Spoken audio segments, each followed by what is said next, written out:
Indian cricket ആരാധകർക്ക് ആവേശം പകർന്ന് IPL തുടങ്ങാൻ ഇനി അധിക സമയം കാത്തിരിക്കേണ്ടതില്ല.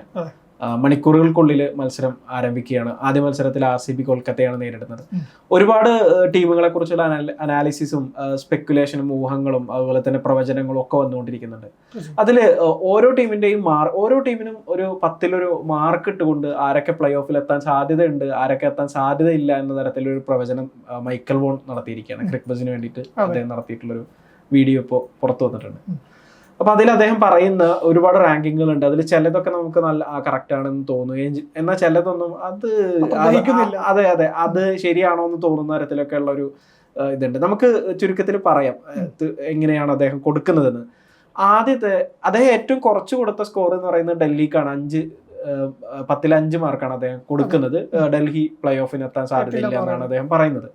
ഞാൻ തുടങ്ങുകയാണ് വീണ്ടും ആദ്യം ഇതിൽ കൃത്യമായിട്ട് നമുക്കൊരു ഓർഡറിൽ അദ്ദേഹം ഇതാക്കുന്ന ഒരു ഇതിനകത്ത് നമുക്ക് നോക്കാം.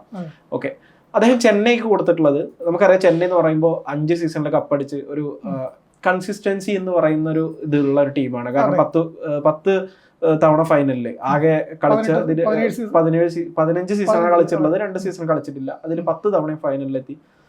ഭൂരിഭാഗം എല്ലാ സീസണിലും പ്ലേ ഓഫിൽ എത്തുന്ന ഒരു ടീമാണ് ചെന്നൈ. ആ ചെന്നൈക്ക് അദ്ദേഹം കൊടുക്കുന്ന സ്കോർ 10-6. അത് കുറച്ച് കുറഞ്ഞു പോയില്ലെന്ന് എനിക്ക് ഒരു ഇപ്പം പറഞ്ഞപ്പോൾ തന്നെ ഈ ഡൽഹിയുടെ നമുക്ക് ഏകദേശം 10-5 ഓക്കെ അത്രയും ഉണ്ടാവും. നമുക്ക് പറഞ്ഞാൽ വലിയൊരു തെറ്റ് തോന്നില്ല. ചിലപ്പോൾ ആയിരിക്കാം എന്ന് തോന്നുന്നു. പുതിയൊരു നായകന് കീഴിലാണ്, അക്സെപ്റ്റഡ് കീഴിലാണ്. പക്ഷേ ഇവിടെ ചെന്നൈയുടെ ഒരു പ്ലേ ഓഫ് സാധ്യതകൾ പറഞ്ഞാൽ എന്തായാലും കരുതുന്ന ഒരു ടീമാണ്. ഇപ്പം അദ്ദേഹം പറഞ്ഞതിന് 6 ടീമിനെ പറഞ്ഞിട്ടുണ്ട്. അപ്പം 6 ടീമിനെ സാധ്യത പറഞ്ഞത്. അപ്പോൾ ആ സാധ്യതയിൽ പെടുത്തേണ്ടിരുന്ന ടീമാണെന്ന് തോന്നുന്നു. കാരണം ടീം സ്ക്വാഡ് ഓക്കെയാണ്, വലിയ പ്രശ്നങ്ങളൊന്നുമില്ല. ഇപ്പം പരിശീലന മത്സരത്തിലൊക്കെ റിപ്പോർട്ടുകളൊക്കെ വരുമ്പോൾ എല്ലാം ഓക്കെ ആയിട്ടാണ് നമുക്ക് തോന്നുന്നത്. നല്ല ബോളേഴ്സ് ഉണ്ട്, ബാറ്റ്സ്മാൻമാരുണ്ട്, പിന്നെ ധോണിയും ഗെയ്ക്വാദൊക്കെ അടങ്ങുന്ന ടീമാണ്. അപ്പം 10-6 എന്നത് ഒരു മൈക്കൽ വോണിന്റെ അദ്ദേഹം കണ്ടത് ചെന്നൈ ഒരു ശരാശരി ടീം എന്ന രീതിയിലായിരിക്കും ഒരു പക്ഷെ ചെന്നൈനെ കണ്ടിട്ടായിരിക്കും ഈ സ്കോർ കൊടുത്തത്. തീർച്ചയായും അങ്ങനെയാണെങ്കിൽ എല്ലാ വർഷവും ശരാശരിയിൽ താഴെയുള്ള ടീമുമായിട്ട് വന്നിട്ട് പ്ലേ ഓഫിൽ എത്തുന്ന ഒരു ടീമാണ്. എനിക്ക് തോന്നുന്നത് ചെന്നൈക്ക് പ്ലേ ഓഫിൽ സാധ്യത അങ്ങനെ നോ എന്ന് ഒറ്റയടിക്ക് പറയാൻ പറ്റുന്ന ഒരു ടീമായിട്ട് നമുക്ക് ചെന്നൈനെ കാണാൻ കഴിയില്ല എന്നാണ് എനിക്ക് തോന്നുന്നത്. അടുത്തത് അദ്ദേഹം പറയുന്നത് മുംബൈ ഇന്ത്യൻസിന്റെ സ്കോറാണ്. മുംബൈ ഇന്ത്യൻസിന് 10-7 മാർക്കാണ് അദ്ദേഹം കൊടുക്കുന്നത്. പ്ലേ ഓഫിൽ എത്തും എന്ന് അദ്ദേഹം പറയുന്നുണ്ട്. കഴിഞ്ഞ സീസണിലെ മോശം പ്രകടനത്തിൽ നിന്ന് ശക്തമായൊരു തിരിച്ചുവരവ് മുംബൈ നടത്തുമെന്ന് തന്നെയാണ് എനിക്ക് തോന്നുന്നത്. മുംബൈ പ്ലേ ഓഫിൽ എത്താൻ സാധ്യതയുള്ള ഒരു ടീം തന്നെയാണ്. പറഞ്ഞാൽ തന്നെയാണ് ചെന്നൈനെ പറഞ്ഞാൽ തന്നെയാണ്. നമ്മൾ ചെന്നൈയും മുംബൈയും പറയുമ്പോൾ നമുക്ക് പ്ലേ ഓഫിൽ എത്താൻ കഴിഞ്ഞ വർഷം നമ്മൾ എത്തുന്ന കരുതപ്പെട്ട ഒരു ടീമാണ്. പക്ഷേ ആദ്യം മുതലേ അടപടലം തീർന്നു പോയ ഒരു ടീമാണ്. പക്ഷേ ഇപ്രാവശ്യം അതിന് യാതൊരു സാധ്യത കാണുന്നില്ല. പിന്നെ ഇഷാൻ കിഷന്റെ ഒരു ഒഴിവവിടെ ഉണ്ട്. പക്ഷേ എന്നാലും മികച്ച സ്ക്വാഡ് തന്നെയാണ്. ഹാർദിക് പാണ്ഡ്യയും പിന്നെ ബൂംറയും സൂര്യകുമാർ യാദവും രോഹിത്തും വരുന്നു. ബൂംറ കളിക്കുമെന്നുള്ളത് ഉറപ്പില്ല. പക്ഷേ എന്നാലും നല്ല സ്ക്വാഡ് അവിടെ ഉണ്ട്. ആ ടീം എന്തായാലും എത്തുന്നതിൽ സംശയമൊന്നുമില്ല. 10-7 കൊടുക്കുമ്പോൾ അതിൽ വലിയൊരു അത്ഭുതം തോന്നുന്നില്ല. തീർച്ചയായും അങ്ങനെ നോക്കുകയാണെങ്കിൽ മൈക്കൽ വോൺ കൃത്യമായിട്ട് തന്നെ മുംബൈ ടീമിനെ വിലയിരുത്തിയത് കറക്റ്റ് ആണെന്ന് നമുക്ക് ഒരുപക്ഷെ പറയാം. രാജസ്ഥാൻ റോയൽസ് 6.5 മാർക്കാണ് അദ്ദേഹം കൊടുക്കുന്നത്. അത് നമുക്കറിയാം. ബട്ട്ലർ എന്ന് പറയുന്ന താരത്തിന്റെ ഒരു വല്ലാത്തൊരു പോക്ക്, ബാക്കപ്പ് പ്ലെയേഴ്സിന്റെ അഭാവം, അതുപോലെ തന്നെ ഒരു കൂടുതലും ഒരു ഇന്ത്യൻ താരങ്ങൾക്ക് പ്രാധാന്യമുള്ള ഒരു ടീം. അപ്പോൾ ആ ഒരു അർത്ഥത്തിൽ രാജസ്ഥാൻ 6.5 മാർക്ക് അത് ശരിയാണോ? അതിപ്പം പറഞ്ഞില്ല. ഇപ്പം ചെന്നൈക്ക് 6 മാർക്ക് കൊടുത്ത ടീം രാജസ്ഥാൻ 6 കൊടുത്തു പറയുമ്പോൾ മൈക്കൽ വോൺ 6 കൊടുത്തു പറയുമ്പോൾ നമുക്ക് അതിൽ ആ ഒരു വിലയിരുത്തൽ വലിയ തെറ്റ് തോന്നുന്നില്ല. ചെന്നൈനേക്കാളും കുറച്ചുകൂടി കൊടുത്തിട്ടുണ്ട്. പക്ഷേ ഈ പറഞ്ഞ പോലെ ആഭ്യന്തര താരങ്ങൾ കൂടുതൽ വരുന്നത് നമ്മുടെ പ്രധാനപ്പെട്ട ഒരു താരം ഇത്തവണ ഇല്ല. ബൗളർമാരിൽ മാറ്റം വന്നിട്ടുണ്ട്. അപ്പോൾ 6.5 ഒക്കെയാണ്. പക്ഷേ ഈ പറഞ്ഞ രീതിയിൽ നോക്കുമ്പോൾ നമ്മുടെ ഒരു കണക്ക് കാൽക്കുലേഷനിൽ ചെന്നൈ, മുംബൈ, രാജസ്ഥാൻ ഇത് പ്ലേ ഓഫ് സാധ്യതകളുള്ള ടീമാണ്. പക്ഷെ അതിന് മൈക്കൽ വോൺ പ്ലേ ഓഫിൽ എത്തില്ല എന്ന് പറയുന്നത്. അപ്പൊ അത് പിന്നെ ഈ നമ്മൾ പറയുന്നത് ടെക്നിക്കലി ടീമിനെ നോക്കുകയാണെങ്കിൽ എത്തില്ലെങ്കിൽ പോലും വേറൊരു തരത്തില് ഒരു എന്താ പറയുക, ഒരു ആവേശം അല്ലെങ്കിൽ ആ ഒരു തരത്തിലൊരു സ്പിരിറ്റ്, കോമ്പറ്റീറ്റീവ് ആയിട്ട് കളിക്കുന്ന ടീമുകളാണ് ഈ പറയുന്ന ടീമുകളെല്ലാം. ഒരുപാട് ആരാധകരുള്ള ടീമുകൾ. അതിന്റെ ഒരു ഘടകമുണ്ട്. നമ്മൾ ഈ പറയുമ്പോൾ രാജസ്ഥാൻ നമ്മൾ സഞ്ജുവിനെ വെച്ചിട്ടാണ് നമ്മൾ കാണുന്നത്. രാജസ്ഥാൻ നമുക്ക് സഞ്ജു ആണ്. ചിലപ്പോൾ അതുകൊണ്ട് നമുക്ക് തോന്നിയേക്കാം മൈക്കൽ വോണിന്റെ നിരീക്ഷണം ചിലപ്പോൾ ശരിയായേക്കാം. അത് പറയാൻ വേണ്ടി പറ്റില്ല നമുക്ക്. തീർച്ചയായും. അടുത്തത് RCB കുറിച്ചാണ്. 6.5 മാർക്ക് പ്ലേ ഓഫിൽ എത്തില്ല എന്നുള്ളതാണ് പറയുന്നത്. അത് എന്ത് തോന്നുന്നു? അദ്ദേഹം വിലയിരുത്തുന്നത് രാജസ്ഥാനെയും RCBനെയും ഒരേ തരത്തിലാണ്. എനിക്ക് RCBയുടെ കാര്യമാണ് പ്ലേ ഓഫിൽ എത്തൂല്ല എന്നുള്ള കാര്യം പറയാൻ പറ്റില്ല. കാരണം മികച്ച ടീമായിട്ട് വരികയും എന്നാൽ മെച്ചപ്പെട്ട ഒരു പെർഫോമൻസ് ഗ്രൗണ്ടിൽ കാണിക്കാൻ പറ്റാതെ ഇരിക്കുകയൊക്കെ ചെയ്യുന്ന ഒരു ടീമാണ് RCB. ഒരുപക്ഷെ അദ്ദേഹം പറയുന്ന പ്ലേ ഓഫ് സാധ്യതയെ കുറിച്ച് അദ്ദേഹം ഇല്ല എന്ന് പറയുന്നത് ചിലപ്പോൾ ശരിയായിരിക്കാം. പക്ഷെ എന്നീ പ്ലേ ഓഫിൽ അവർ കടന്നു കഴിഞ്ഞാൽ അതിലൊരു അത്ഭുതപ്പെടാനും ഇല്ല ഈ ടീം വെച്ചിട്ട്. പക്ഷെ ടീമിന് രാജസ്ഥാനും RCBക്കും 6.5 സ്കോർ കൊടുത്തതിൽ എനിക്ക് വിയോജിപ്പില്ല. കാരണം എന്താണെന്ന് വെച്ചാല് ഞാൻ കരുതുന്നത് രാജസ്ഥാനേക്കാളും മികച്ചൊരു ടീം RCBക്ക് ഉണ്ട് എന്നുള്ളതാണ്. ബാറ്റിംഗ് നിരയാണെങ്കിലും ഈ 6.5 മാർക്ക് രണ്ട് ടീമിന് ഒരുപോലെ കൊടുക്കുന്നതിൽ യാതൊരു ഇതും കാണുന്നില്ല. ഇപ്പൊ പറഞ്ഞാൽ നമ്മുടെ ആഭ്യന്തരമാണ് രാജസ്ഥാൻ പറഞ്ഞെങ്കിൽ ഇവിടെ ഫിൽസാൾട്ടും ലിവിങ്സ്റ്റണും പിന്നെ ഡേവിഡ് ഒക്കെ വരുന്ന ടീമാണ്. വിരാട് കോഹ്ലി അവിടെ ഉണ്ട്. ആ വിരാട് കോഹ്ലിയുടെ ഒരു സ്റ്റാറിന്റെ ഒരു വാല്യൂ അവിടെ ഉണ്ട്. പിന്നെ പാകിസ്ഥാനിന് പുതിയൊരു നായകനുണ്ടെന്നതിൽ ശരിയാണ്. പക്ഷെ എങ്കിലും മികച്ചൊരു ടീമാണ്. ഈ ബാറ്റ്സ്മാൻ നമ്മൾ പറയും ഓൾറൗണ്ടർമാരുടെ ടീമാണ്. അപ്പം അതിന് യാതൊരു പ്രശ്നം അവിടെ വരുന്നില്ല. പിന്നെ ഭുവനേശ്വർ കുമാർ ബോളിങ്ങിലേക്ക് വരുമ്പോൾ നമുക്ക് നല്ല ടീമുണ്ട്. അപ്പം ഈ 6.5 മാർക്ക് ഈ ചെന്നൈക്കും രാജസ്ഥാനും ഈ നമ്മളെ ബാംഗ്ലൂരൊക്കെ കൊടുക്കുന്ന ആ മാനദണ്ഡത്തിന് അത് അദ്ദേഹം കുറച്ചുകൂടി ക്ലിയർ ആയിട്ട് പറയണമായിരുന്നു ഞാൻ എന്തുകൊണ്ടാണ് കൊടുക്കുന്നത് വിശദീകരിക്കാൻ. ഈ 6.5 മാർക്ക് ഉള്ളത് ഈ ലെവലിൽ നോക്കുമ്പോൾ RCBക്ക് ഒരു 7 മാർക്ക് കൊടുക്കുന്നതിൽ ഏറെ തെറ്റ് ഞാൻ കാണുന്നില്ല. എന്റെ ഒരു കാഴ്ചപ്പാട്. തീർച്ചയായും ഈ രാജസ്ഥാൻ 6.5 ആണെങ്കിൽ എന്തായാലും ഒരു പടി മുന്നിലാണ് RCBക്ക് കൊടുക്കണം. അറ്റ്ലീസ്റ്റ് നമ്മൾ ടീമിന്റെ സ്ട്രെങ്ത് അത് വിലയിരുത്തുന്ന സാഹചര്യത്തിൽ. അടുത്തത് അദ്ദേഹം പഞ്ചാബിന് 7 മാർക്ക്. എനിക്ക് ഒരു മിനി ഓസ്ട്രേലിയ എന്ന് പറയാൻ പറ്റുന്ന പോലത്തെ ഒരു ടീമാണ് പഞ്ചാബ്. പഞ്ചാബ് സ്ട്രോങ് ആയിട്ടുള്ള ടീമാണ്. പഞ്ചാബ് പ്ലേ ഓഫിൽ കടക്കാൻ സാധ്യത ഉണ്ട് എന്നാണ് മൈക്കൽ വോൺ കരുതുന്നത്. പക്ഷെ ഇതുവരെയുള്ള ചരിത്രം വെച്ച് പഞ്ചാബിന്റെ കാര്യം എന്ന് പറഞ്ഞു കഴിഞ്ഞാൽ അവരുടെ ടീമിന് കൊടുത്ത സ്കോർ ഒരുപക്ഷെ മാർക്ക് ഒരുപക്ഷെ കറക്റ്റ് ആയിരിക്കാം. പക്ഷെ അതിന്റെ ഒരു പ്രാക്ടിക്കൽ ലെവലിലേക്ക് കളത്തിൽ വരുന്ന സമയത്ത് പലപ്പോഴും ആ ഒരു നിർണായക മത്സരങ്ങളിലൊക്കെ ഒരു പരാജയപ്പെടുകയും പിന്നോട്ട് പോവുകയും ചെയ്ത അത്ര നല്ല IPL ചരിത്രമുള്ള ഒരു ടീമല്ല പഞ്ചാബ് എന്നാണ് എനിക്ക് തോന്നുന്നത്. ശരിയാണ്. ഒരു പ്രാവശ്യം സെമിയിൽ എത്തിയാണ് ഏറ്റവും വലിയ പ്രകടനം. പക്ഷേ ഇത്തവണത്തെ പഞ്ചാബിൽ എനിക്ക് ചെറിയ പ്രതീക്ഷകളുണ്ട്. അതില്ല എന്ന് പറയുന്നില്ല. കാരണം പിന്നെ കഴിഞ്ഞ പ്രാവശ്യം നമ്മൾ കൊൽക്കത്തയെ ചാമ്പ്യന്മാരാക്കിയ നായകനാണ് ശ്രേയസ് അയ്യറാണ് നയിക്കാൻ വേണ്ടി വരുന്നത്.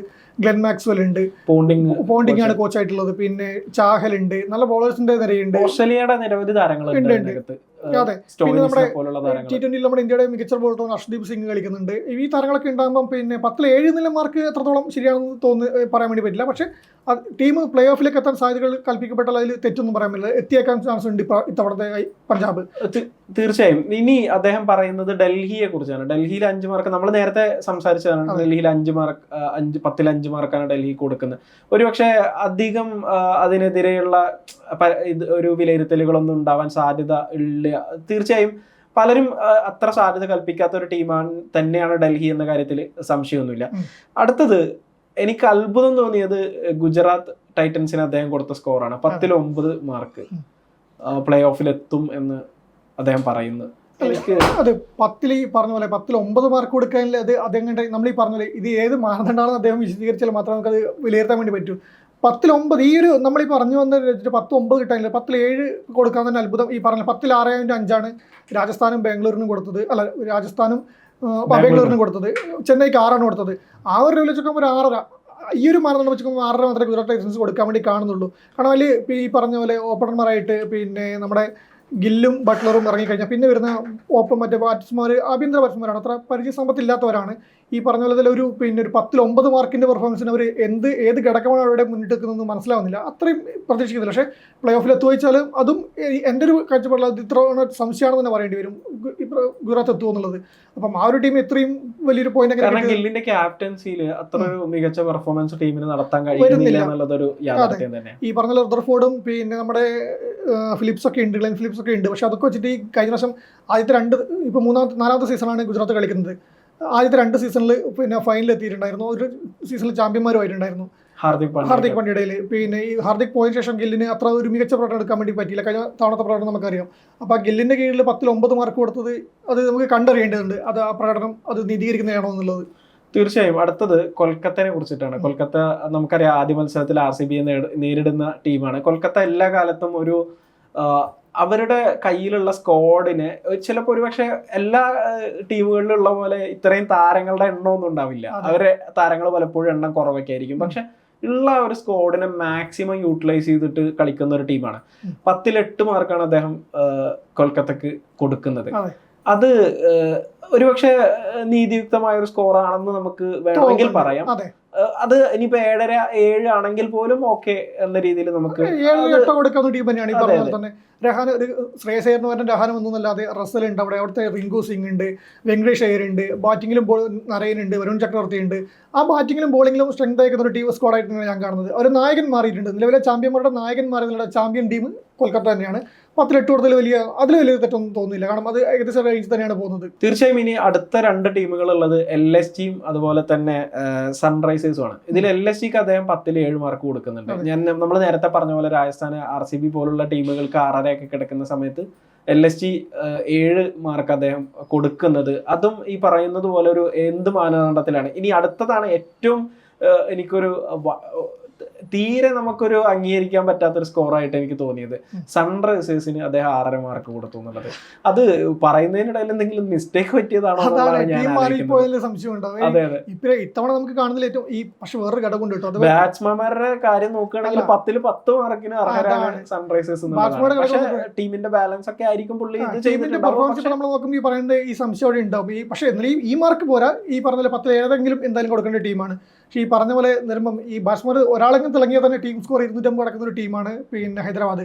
പക്ഷേ അവിടുത്തെ ഏറ്റവും ഉയർന്ന ടോട്ടലും ഏറ്റവും ചെറിയ ടോട്ടലും സാധ്യതയുള്ള ടീം കൂടിയാണ് ഹൈദരാബാദ് നമുക്ക് കാണേണ്ടിയുണ്ട്. അത് തള്ളിക്കളയാൻ പറ്റില്ല. എന്ത് സംഭവിക്കുന്ന ടീമാണ്. നമ്മൾ പാകിസ്ഥാനൊക്കെ പറയുന്ന പോലെ ആരെയും വീഴ്ത്താൻ ആരോടും തോക്കാൻ നടന്ന ടീമായിട്ട് ഹൈദരാബാദിനെ കാണാൻ പറ്റൂ. ഇപ്രാവശ്യം 300 കടക്കുമെന്ന് കടക്കാൻ ചാൻസ് കൂടുതലുള്ളൂ. ടീം ടോട്ടൽ 300 കടന്നേക്കും എന്ന് പ്രതീക്ഷിക്കുന്ന ഒരു ടീം കൂടിയാണ് ഹൈദരാബാദ്.